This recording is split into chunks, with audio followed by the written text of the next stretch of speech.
नमस्कार और मेरे इस YouTube चैनल में आपका स्वागत है। आज के वीडियो में मैं एक ऐसा प्रभावी उपाय बताऊंगा जो जिसका फल पंच महायज्ञ करने जैसा है। उसकी समानता, इस उपाय की समानता पंच महायज्ञ से की गई है, इसकी तुलना।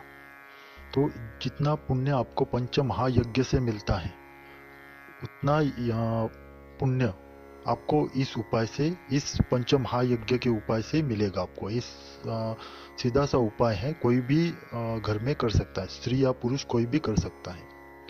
मेरी आपसे नम्र विनती है कि अगर अभी तक आपने मेरा ये चैनल सब्सक्राइब नहीं किया है तो आप जल्दी से मेरा चैनल सब्सक्राइब कीजिए और बेल आइकॉन दबाना ना भूलिएगा।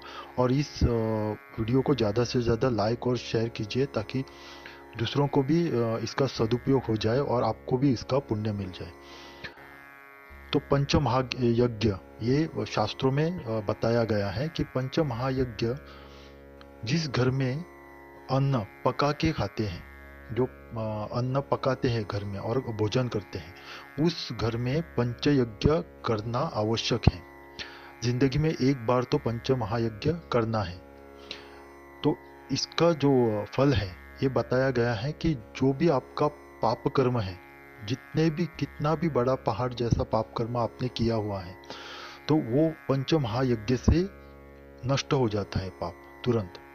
और घर में नित्य समृद्धि, शांति, समाधान, ये आपके घर में बने रहते हैं और धन की कोई कमी नहीं रहती है। यानी आप सुख समृद्धि प्राप्त कर लेते हो, जैसे कि स्वर्ग में रहते हैं वैसे।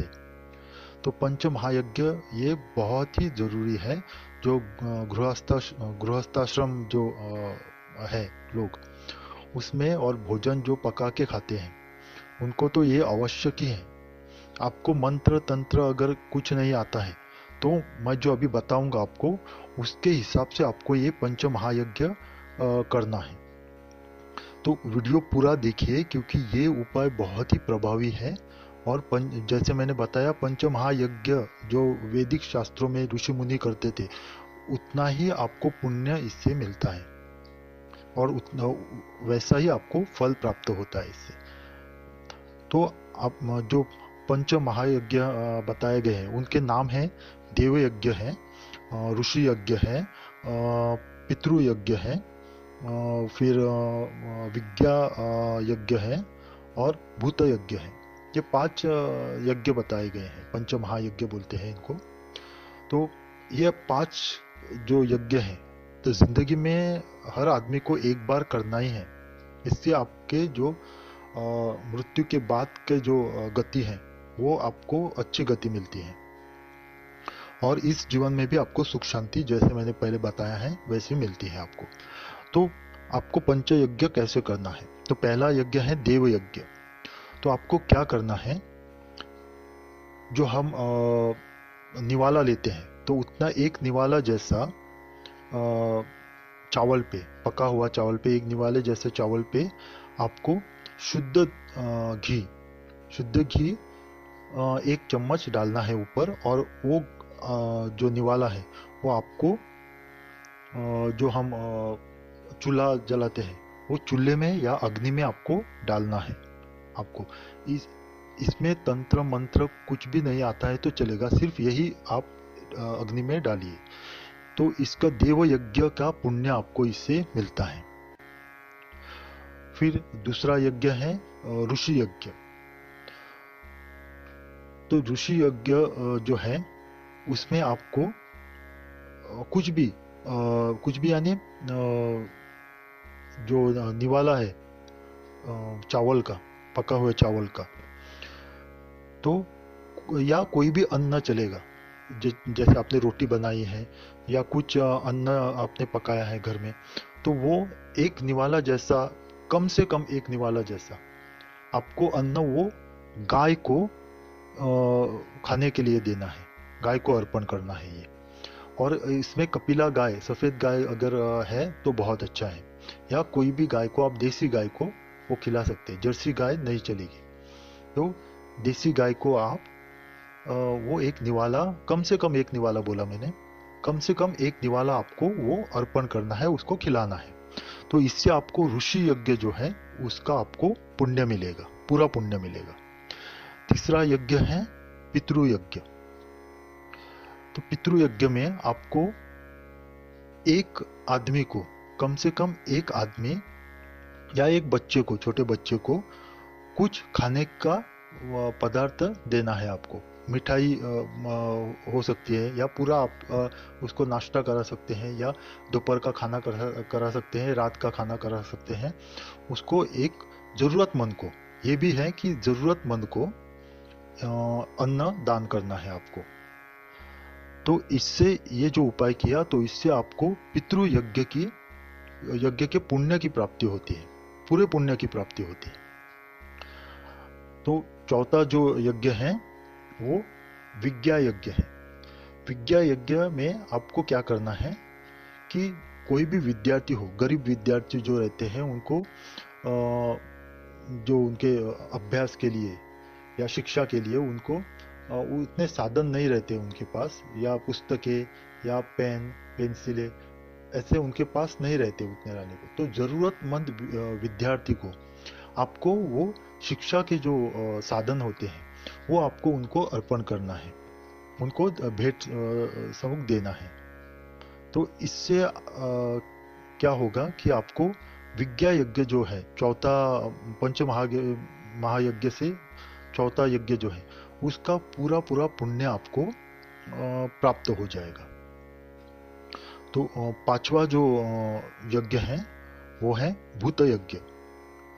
तो भूत यज्ञ में आपको क्या करना है, एक चुटकी भर, कम से कम एक चुटकी भर शक्कर जो है, शर्करा बोलते हैं उसे, शक्कर घर में हम चाय में बनाने में इस्तेमाल करते हैं, वो शक्कर आपको एक चुटकी भर लेनी है।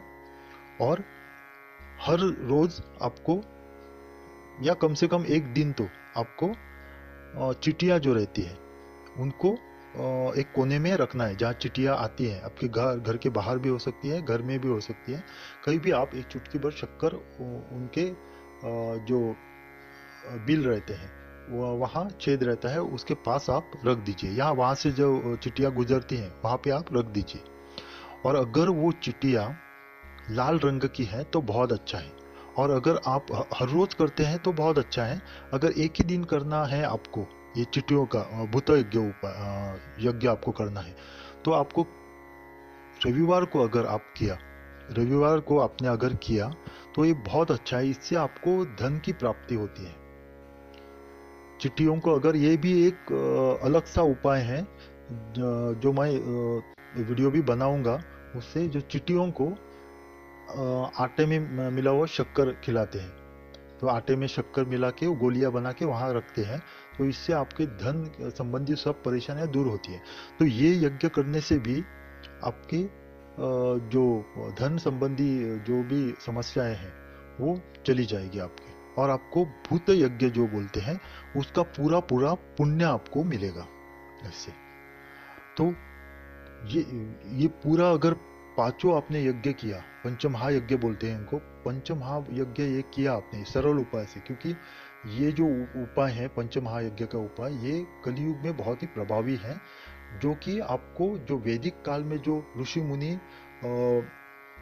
10-15 ऋषि मुनि बैठ के जो यज्ञ करते थे एक साथ, बहुत बड़ा यज्ञ होता था पंचमहायज्ञ यानी, तो उसका पूरा पूरा पुण्य आपको इस यज्ञ से मिलेगा। ये 5 यज्ञ से जो मैंने बताया उपाय, उससे मिलेगा आपको। और इससे जो वैर, हत्या, ऋण, या आपको बिना समझे आपने कुछ गलत किया है, तो ये जो पाप है होते हैं ये पूरी तरह से नष्ट होते हैं। जिंदगी में जो भी आपने पाप किए हुए हैं वो नष्ट हो जाते हैं। तो इसका मतलब ये नहीं कि आपके जो खाता है वो पूरा खाली हो गया, अब आप नए तरीके से पाप कर्म कर सकते हैं, ऐसा नहीं है।